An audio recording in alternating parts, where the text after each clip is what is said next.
Olá, este é o Conexão GAP, conectando você a diversos assuntos da sociedade, com entrevistas, perguntas dos nossos internautas, dicas GAP e reflexão sobre temas atuais que com certeza vão levar muito conhecimento para você. Não saia daí, pois o Conexão GAP já está no ar.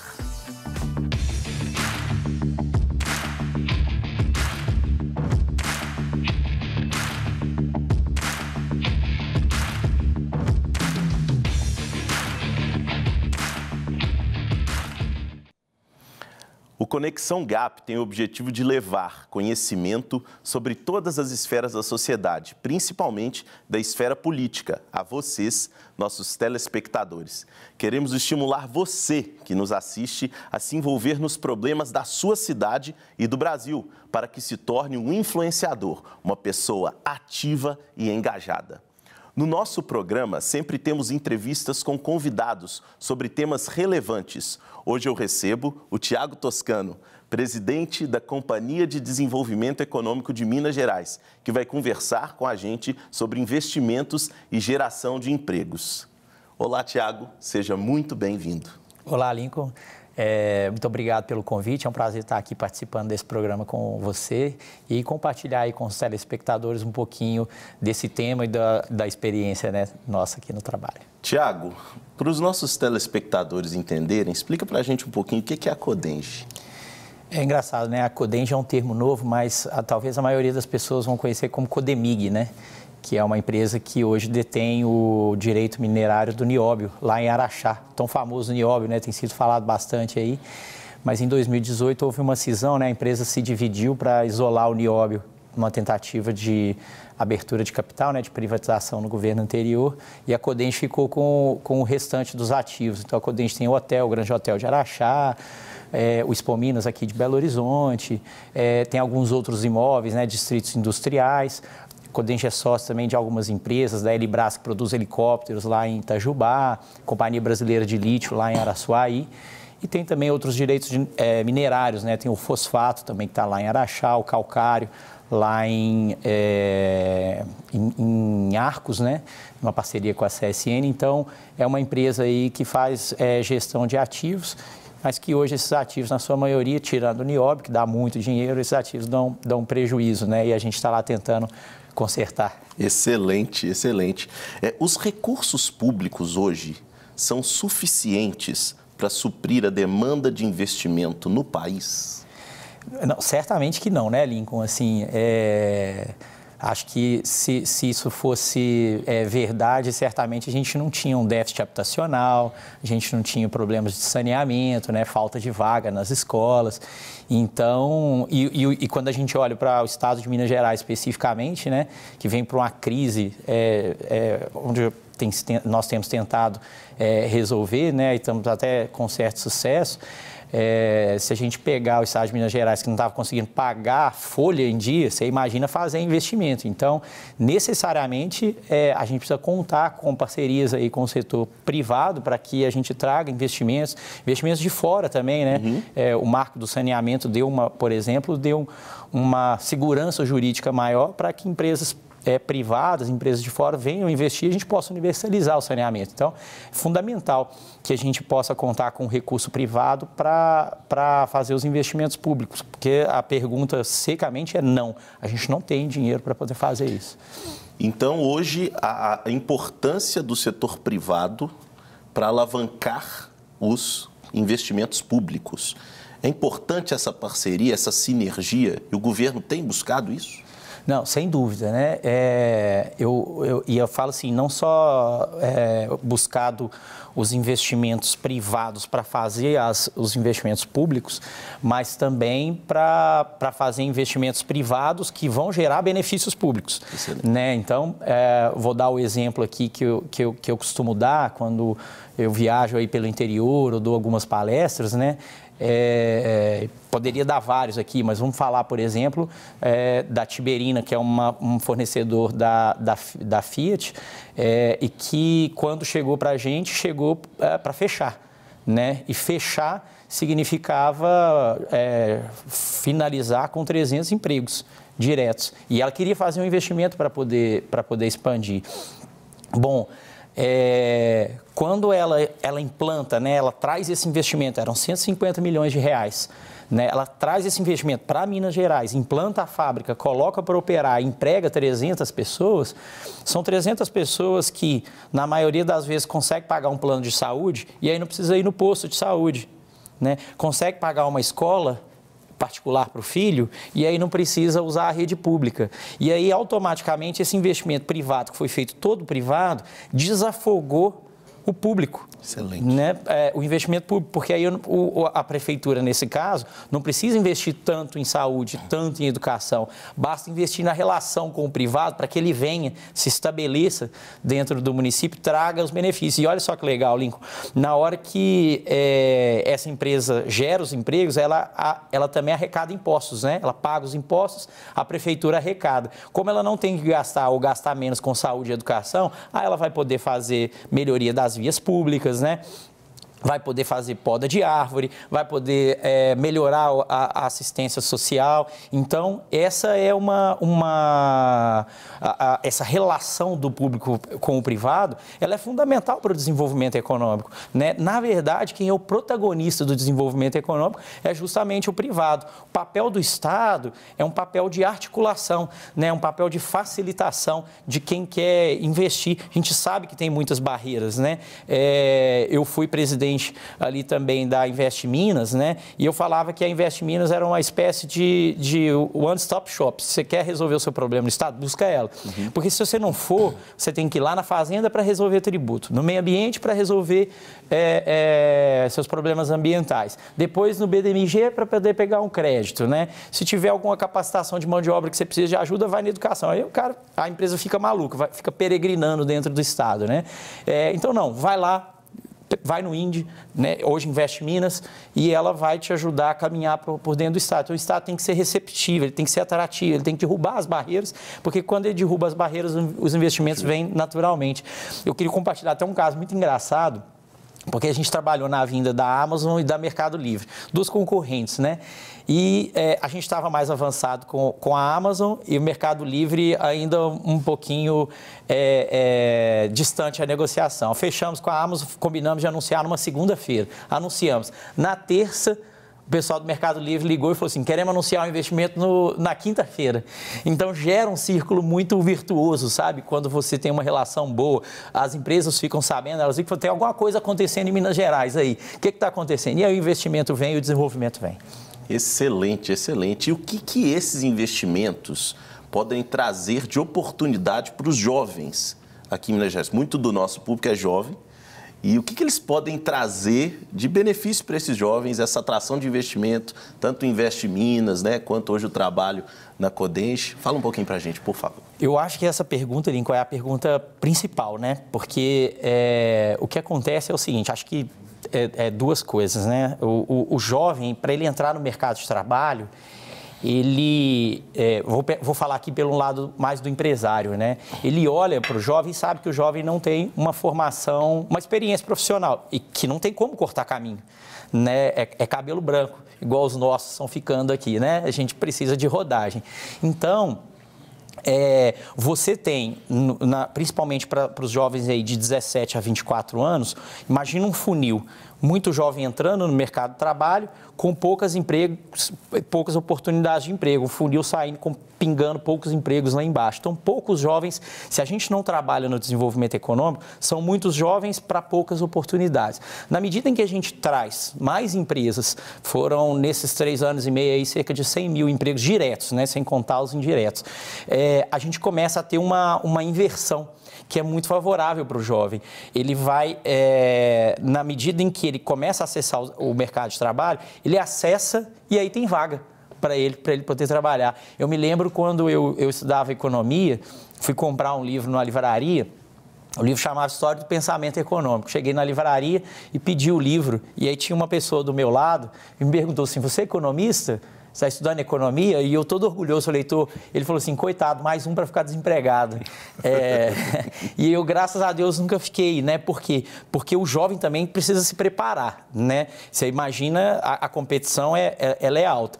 O que está acontecendo no mercado de trabalho é que a qualificação do emprego é cada vez maior. Esse caso que eu te falava do fornecedor da Fit, uma empresa toda robotizada. Então, você deixa de ter, vamos chamar assim, aquele tradicional peão, né? Para ter uma pessoa que conhece de informática, que conhece de TI, que conhece de engenharia. Então, a gente tem empregos de maior qualidade, que automaticamente vai gerar melhores salários para o jovem, né? Mas desde que também o jovem acompanhe essa tendência e olhe para onde está indo, para que essas coisas se deem match, né? Como vários aplicativos aí, né? Deu match. Então, é fundamental o desenvolvimento econômico, porque senão o jovem forma, que acontecia muito no passado, né? Ele vai se formar num curso de administração, vai se formar num curso de direito, mas depois vai trabalhar de balconista na lanchonete. Então, ele está super capacitado, mas não tem um emprego naquela qualidade. E, automaticamente, é um emprego que ganha menos, né? Então, a gente trabalha do lado de cá para gerar o emprego e renda de qualidade, e aí o jovem precisa fazer, então, o papel dele do lado de cá para poder fazer uso desse emprego, dessa oportunidade, né? E, na sua opinião, como é que esse jovem deve se preparar para aproveitar essas oportunidades que estão sendo geradas por meio desses investimentos privados e públicos? Eu acho que duas coisas, né? Uma capacitação, sem dúvida, né? E outra, acompanhar as tendências. Eu acho que o jovem tem um grande benefício, em detrimento de nós que estamos ficando mais velhos, né? Que é o fato de estar muito apegado às tecnologias, a esse mundo digital, né? Eu sou, por exemplo, uma pessoa totalmente quadrada com relação a isso. E esse, na verdade, tende a ser a profissão do futuro, né? Como eu falava, nesse caso, um fornecedor da Fit, uma fábrica toda robotizada, né? Ele não tinha mais o carregador de chapa de aço, né? Ele tem um robô que vai lá, coloca uma ventosa e leva para o outro lado. Então, a gente não precisa mais do jovem que tem aquele curso técnico ali, nós precisamos de um jovem que sabe operar a máquina, né? Então, a linha da tecnologia, da inovação, é para onde o jovem teria que virar. Programação, eu visitei, por exemplo, alguns bancos, né? Bancos digitais, que hoje está super na moda, né? Fazem um trabalho até muito melhor do que os bancos tradicionais. E hoje, quando você visita dois recentemente, um em São Paulo, outro aqui em Belo Horizonte, inclusive, olha que interessante. Cheguei lá no banco digital. Tinha lá no banco mais ou menos 30 pessoas trabalhando. 100% dos bancos, dos trabalhadores, programadores. Não é mais aquele operador de caixa, né? Não é mais o escrivão, o escrevente. Então, é para lá, é para a tecnologia. E mais, 30 pessoas com mais 20 vagas em aberto. E depois eu fui de novo, o dono falou assim, cara, cheguei para trabalhar, tinha 10 pessoas que eu nunca vi na minha vida. Então, essa área de tecnologia é, sem dúvida, a área melhor, é para onde o jovem tem que olhar, porque é onde são os empregos de maior qualidade. Aqui em Belo Horizonte, existe um número mágico, assim, que se diz que a gente precisava formar 1.000 programadores por ano. Né? E hoje, de fato, é onde tem a maior briga para se buscar jovens com capacidade de programação, porque onde você vai tem programação. Nós estamos aqui numa rede de televisão, tudo é tecnologia, né? Banco é tudo tecnologia, então eu acho que é para onde o jovem tem que olhar hoje. Fantástico, né? E eu queria que você deixasse, né, para os nossos telespectadores uma mensagem, né? Uma mensagem talvez de esperança, de como eles podem enxergar esse cenário, né, esse futuro.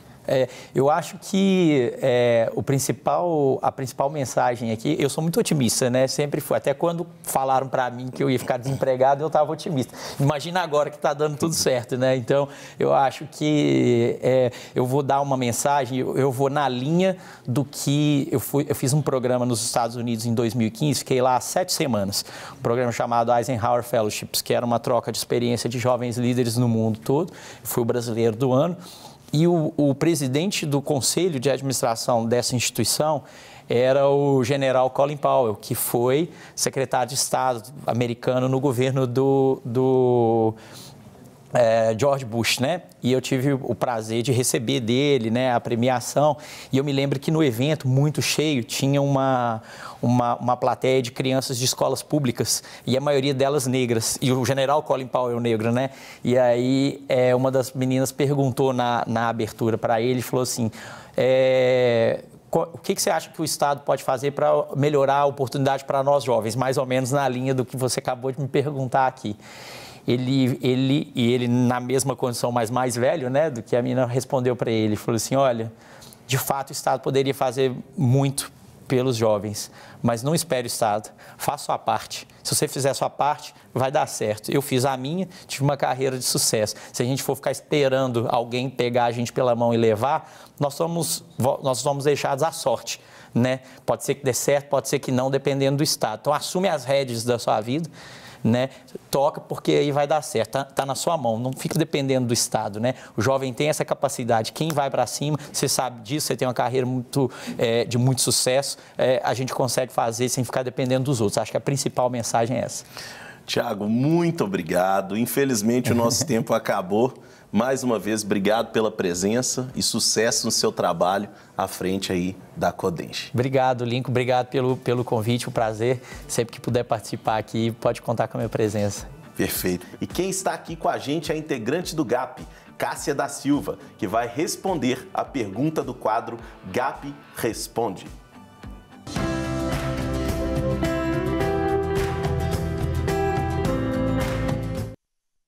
Olá, Cássia. Qual é a pergunta de hoje? Olá, Lincoln. Olá, galera do Conexão GAP. É um prazer estar aqui com vocês. A nossa pergunta de hoje vem da cidade de Pitangui. Ela foi selecionada porque tem pontos em comum com o tema que foi abordado hoje na entrevista. E quem pergunta é o Gabriel Santos. Ele pergunta: a falta de emprego é por causa da falta de investimentos públicos no país? Gabriel, muito obrigada pela sua pergunta. Bom, os investimentos públicos são importantes instrumentos para o crescimento de um país em áreas como educação, saúde e economia. E ele estimula a geração de empregos e renda. É muito comum considerarmos que a falta de empregos se deve exclusivamente ao governo por falta de investimentos em setores da economia. E ainda mais quando consideramos os altos impostos pagos pela população. De fato, as políticas públicas são fundamentais para a geração de emprego, mas não só elas. Ações da iniciativa privada também possuem importante papel no crescimento de um país, gerando oportunidades de trabalho aos cidadãos. O trabalho é importante, especialmente para Deus. Ele é um chamado sagrado. Nada cria mais dependência do que negar a um homem seu trabalho. Na Bíblia, inúmeras referências sobre a importância do trabalho, como em Eclesiastes 3:22. Por isso, conclui que não há nada melhor para o homem do que desfrutar do seu trabalho, porque esta é a sua recompensa. O nosso Deus é o Deus criador. Ele trabalhou na criação do mundo e, como somos feitos à sua imagem, ele também nos fez trabalhar. Encontramos em Gênesis 2:15 essas palavras: o Senhor Deus colocou o homem no jardim do Éden para cuidar dele e cultivá-lo. De fato, trabalhar traz dignidade ao indivíduo e abundância à sociedade. E por meio do trabalho, Deus nos move para termos responsabilidade em nossa comunidade e para a responsabilidade individual. A compreensão de que a falta de emprego é somente do governo é transferir a ele o poder das pessoas em achar soluções, causando dependência do Estado. Nessa perspectiva, o governo será sempre o problema e a possível solução para qualquer necessidade social. Dessa forma, a população torna-se, assim, cada vez mais enfraquecida, sempre aguardando alguém para resolver os seus problemas. Afastar a responsabilidade do indivíduo para o desenvolvimento social e econômico do país limita sua busca por soluções e iniciativas, causando dependência ao governo. A questão é: queremos ser responsáveis? O povo de Deus quis retornar à escravidão no Egito, quando foram libertos para novamente serem alimentados e cuidados por Faraó.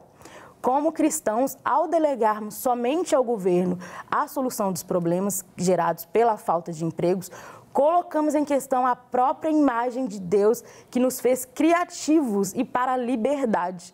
Os países mais desenvolvidos são aqueles que promovem a liberdade e a criatividade, proporcionando oportunidades de trabalhos à sua população, com geração de renda e riqueza. Deus nos criou para um propósito e, para isso, precisamos de oportunidades de emprego e de geração de renda em sociedades livres, que protegem os seus indivíduos e as comunidades da dependência exclusiva do Estado.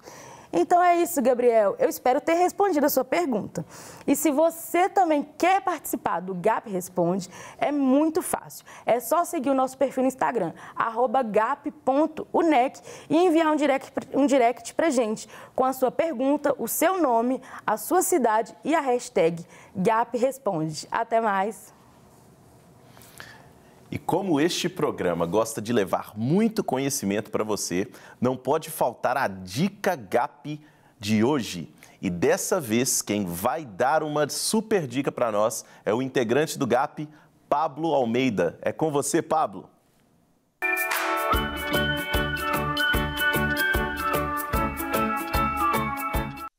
Fala pessoal do Conexão GAP, meu nome é Pablo e hoje nós estamos aqui no Dica do GAP para indicar para vocês bons filmes, bons livros, bons autores cristãos que vão abençoar a sua vida. E hoje nós estamos aqui com o livro do Emílio Garofalo Neto, Esther na Casa Persa, A Vida Cristã no Exílio. E esse livro ele vai tratar muito e vai te instruir muito a ser um cristão, seja na sua escola, seja no seu trabalho, em todas as áreas da sua vida, em todas as áreas da sociedade. Ele vai te instruir a partir do exemplo de Esther, que foi uma mulher aí que a gente tem como um referencial de uma servidora de Deus, né, de uma serva de Deus em um ambiente que não era um ambiente confortável para ela, que a gente pode trazer aqui hoje, que não era a nossa igreja, né? Então, ele fala muito sobre isso, sobre você ser um bom cristão em todas as áreas da sua vida, em todas as áreas da sociedade. Que Deus abençoe você. Essa foi a Dica do GAP dessa semana, Esther na Casa Persa.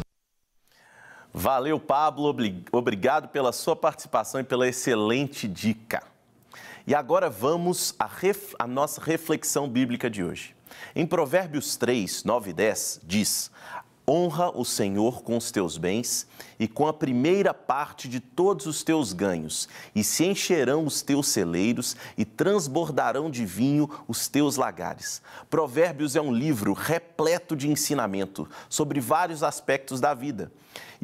E quanto às finanças, não seria diferente. Salomão nos mostra neste texto um dos princípios da prosperidade, que é a fidelidade ao Senhor. E como diz o nosso pastor Márcio, ser próspero não significa ser rico, necessariamente. A prosperidade é a ausência de necessidade. Ao reconhecer que nossos dons e talentos, empregos, capacidade, bens, enfim, tudo vem do Senhor, é uma forma de honrá-lo.